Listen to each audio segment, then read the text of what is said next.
सुप्रभात विद्यार्थियों। Online class में आपका स्वागत है। आज का हमारा ऑनलाइन वीडियो बीए पार्ट प्रथम वर्ष इतिहास में द्वितीय प्रश्न पत्र भारत के इतिहास के अंतर्गत सिंधु सभ्यता की आर्थिक स्थिति, कला एवं स्थापत्य के बारे में है।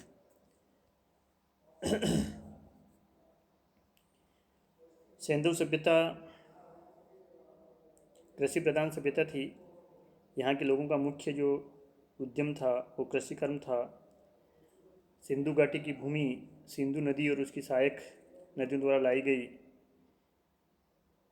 मिट्टी के कारण उपजाऊ थी, जिनमें काफ़ी अच्छी उपज होती थी।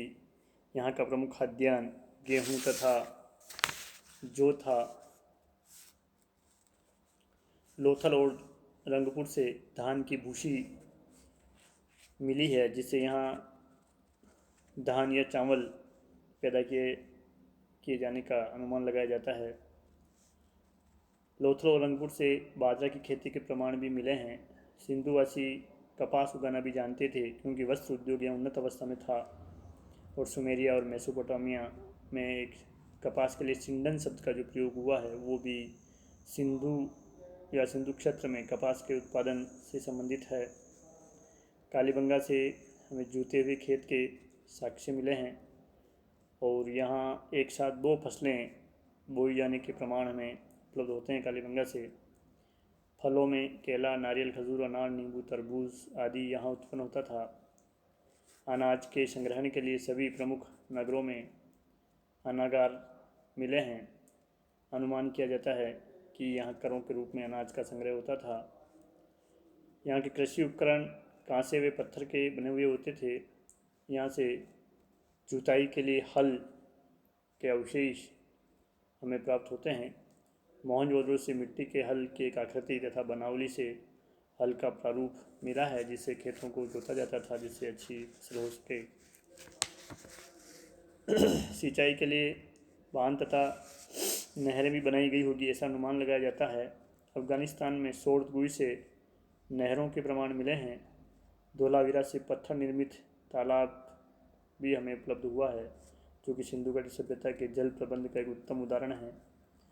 वर्षा जल एवं कुओं से भी सिंचाई होती थी।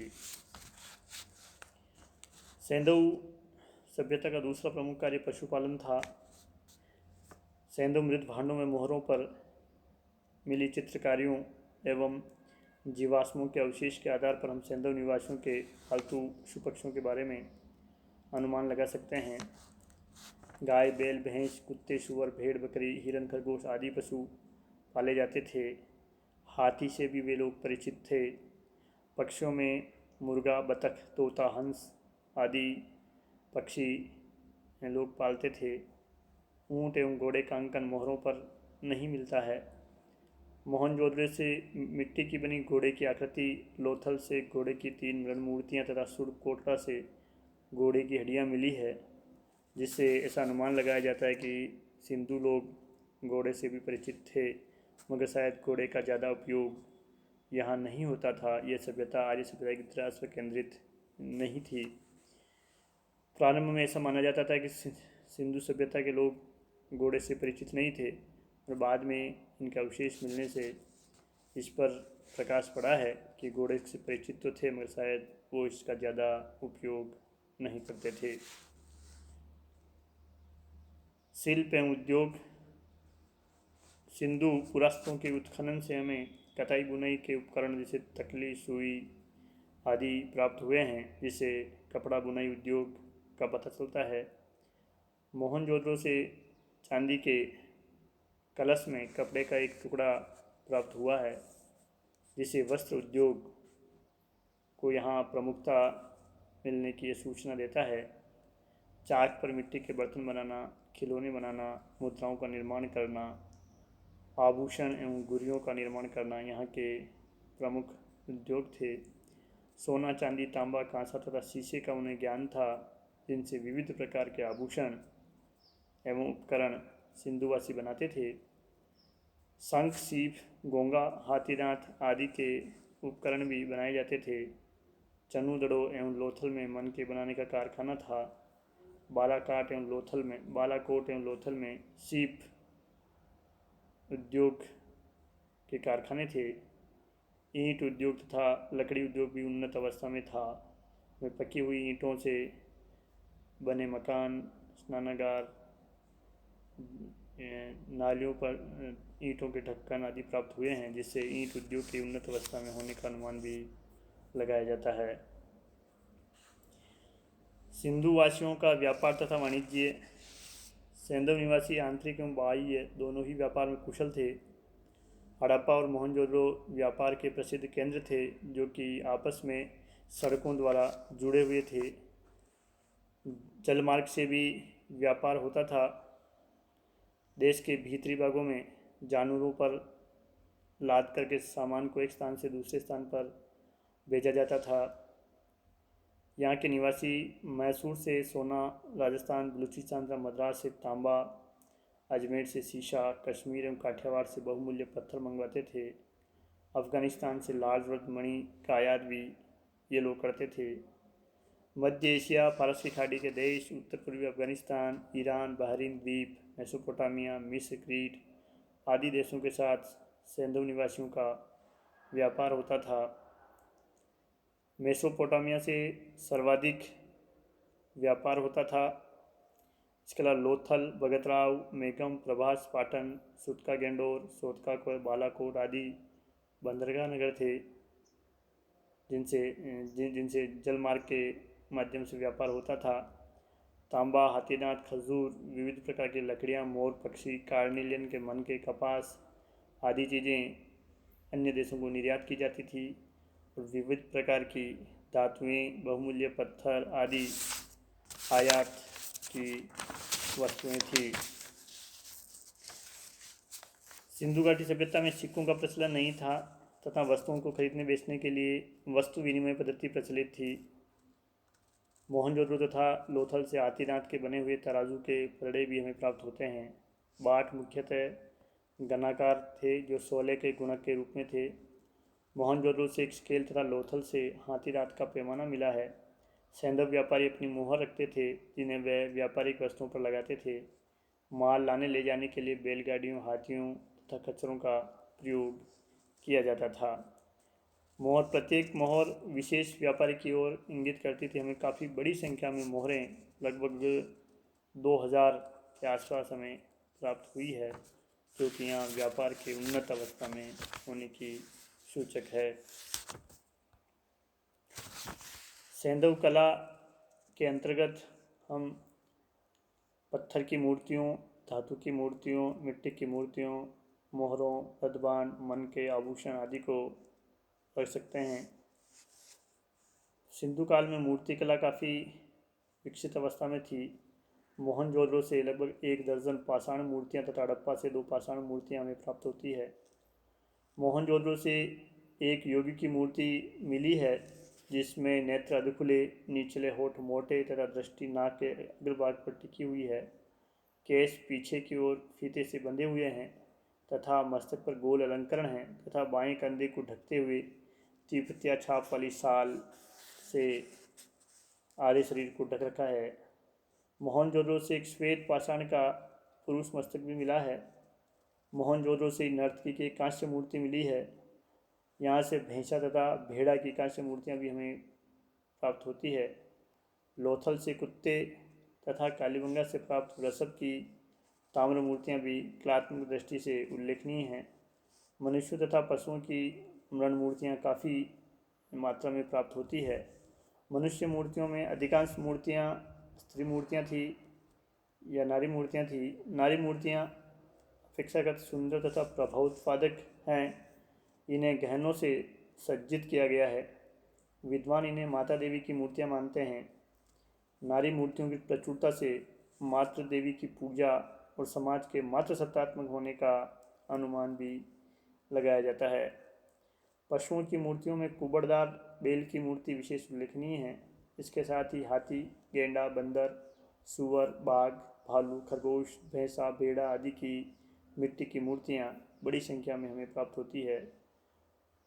मोर, कबूतर, तोता, चील, गौरैया, मुर्गा, उल्लू आदि पक्षियों की मरण मूर्तियाँ भी हमें विभिन्न सिंधु स्थलों की खुदाई से प्राप्त होती है। हम ये कह सकते हैं कि सिंधु सभ्यता में जो मूर्ति कला जो थी वो प्रकार से विकसित अवस्था में थी। मोहरें, विभिन्न सिंधु स्थलों की खुदाई से हमें 2000 से अधिक मोहरें मिली है। ये मोहरें, अधिकांश मोहरें सेल खड़ी से निर्मित है। कुछ मोहरें कांचनी मिट्टी, चार्ट, गोमेद मिट्टी आदि से भी निर्मित है। अधिकांश मोहरें वर्गाकार या चौकोर है, किंतु कुछ मोहरें गोलाकार, घनाकार तथा बेलनाकार भी है। मोहरों पर मनुष्यों, पशु पक्षियों, वृक्षों आदि का अंकन है। इनमें एक सींग वाले पशु, वृषभ, गेंडा, बाघ, हिरण, हाथी, बकरा, खरगोश आदि पशु उत्कीर्ण मिलते हैं। मोहनजोदड़ो से पशुपति शिव की एक मोहर भी हमें प्राप्त होती है। मृदभांड, उत्खनन में हमें विभिन्न आकार प्रकार के मृदभांड मिले हैं जो कि चाक तथा हाथ दोनों से बनाए जाते थे। सैंधव मृदभांड मुख्यतया लाल तथा गुलाबी रंग के हमें प्राप्त होते हैं। कुछ को लाल रंग से पोतकर काली रेखाओं से चित्र बनाए गए हैं। बर्तन भट्टों में अच्छी तरह पकाए जाते थे। बर्तनों में अनाज रखने के कोठे, पानी के घड़े, सुराही, मर्तबान, कटोरा, प्याले, तस्तरियाँ, कुल्हड़, थालियाँ आदि मिले हैं। इन पर पशु पक्षियों व पेड़ पौधों का अंकन हमें प्राप्त होता है।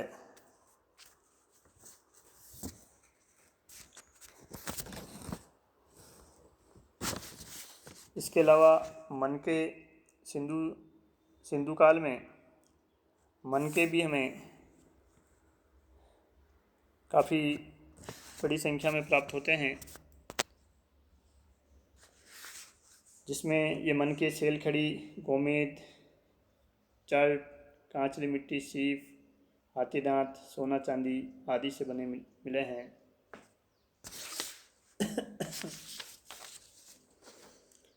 चन्नू दड़ो एवं लोथल में तो मनके बनाने का कारखाना में प्राप्त होता है। आभूषण, विविध प्रकार के धातुओं, सोने चांदी, हाथी दांत, सेलखड़ी, कार्निलियन आदि से बने आभूषण हमें प्राप्त होते हैं, जिनमें कंठहार, कर्णहार, कर्णफूल, हंसली, भुजबंद, कड़ा, अंगूठी, करतनी आदि आभूषण हमें प्राप्त हुए हैं। सैंधव स्थापत्य कला के अंतर्गत सैंधव नगरों का नगर नियोजन काफ़ी प्रसिद्ध है। नगर व्यवस्थित रूप से बसाए जाते थे। नगरों में जो आवास थे उनकी जो मुख्य दरवाजे थे वो गलियों की तरफ खुलते थे ताकि धूल मिट्टी उड़कर उन घरों में नहीं आए। अतिक्रमण का हमें उस समय कहीं कोई चिन्ह नहीं मिलता है। नगरों में साफ सफाई और स्वच्छता का काफ़ी ध्यान रखा जाता था। सिंधु सभ्यता की सड़कें काफ़ी चौड़ी थी, एक दूसरे को समकोण पर काटती थी। मुख्य मार्ग जो थे जिन्हें राजपथ कहा जाता था वो लगभग 30 फीट चौड़े होते थे और गली के अंदर की सड़कें भी 10 से 11 फीट तक चौड़ी होती थी। गंदे पानी की निकासी के लिए नालियाँ बनी हुई थी। घरों से निकली हुई नालियाँ गली की नालियों में और गली की नालियाँ मुख्य सड़कों के किनारे बनी हुई नालियों में मिल जाती थी। घरों के आसपास नालियों को बड़ी बड़ी ईंटों से ढका जाता था और उनमें बीच बीच में खाली गड्ढे या उनमें गड्ढे खोदे जाते थे ताकि कूड़ा कचरा उनमें गिरता रहे और नालियाँ अवरुद्ध नहीं हो। मोहनजोदड़ो, हड़प्पा आदि बड़े नगरों में हमें कई सार्वजनिक भवन मिलते हैं जिनमें अन्नागार भी है और सभा भवन भी है। ये सारी चीज़ें हमें स्थापत्य कला, इसके साथ ही लोथल में जो हमें पत्थर के तालाब या बांध बनाने का अवशेष मिला है, यह सब सिंधु स्थापत्य कला की उन्नति की ओर या उसके विकसित दशा में होने के प्रमाण हैं जो हमें उपलब्ध होते हैं। कुछ चित्रों के माध्यम से सिंधु कला को मैंने दर्शाया है। यहाँ मोहनजोदड़ो में मिली एक नर्तकी की कांस्य मूर्ति का चित्र मैंने इंसर्ट करने का प्रयास किया है, जिसके एक हाथ में बहुत सारी चूड़ियाँ इसने पहन रखी है।